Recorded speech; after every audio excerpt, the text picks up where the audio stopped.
فرع آخر: لو كانت كتابة المطالب الدينية بإنشاء خاص وأسلوب معين موجبا لمزيد التأثير في توجه المسلمين إلى المعروف. إذا وصلتم بهذه اللغة مالتكم بالرسالة العملية إلى طريق مسدود، الناس قامت ما تعاطوا وياها، يعني شوف لغتها ما غير زمان، وشفتم أنه لو غيرتم أسلوبها يؤثر أكثر في الناس. يجب عليكم أن تغيروا هذا الأسلوب، سواء في الرسالة العملية أو محاضراتكم على المنابر أو كتبكم الأخرى.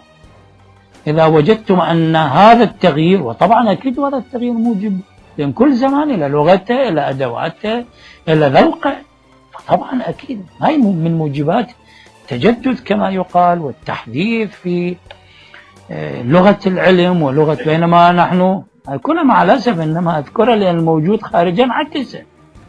لما تريد أن تغير أو تحدث أهل النزعة الاستصحابية كما كان يسميهم الشيخ صبر الأول، لا لا لا، ابق ما كان على ما كان.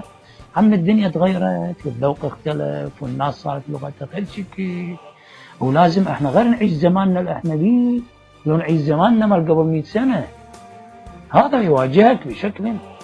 شوف: لو كانت كتابة المطالب الدينية بإنشاء خاص وأسلوب معين موجبا لمزيد التأثير في توجه المسلمين إلى المعروف وإقصائهم على المنكر أو تقليل المنكر سموه إلغاء، وجب تعلم الكتابة على القادر عليها غير المشتغل بما يعادلها.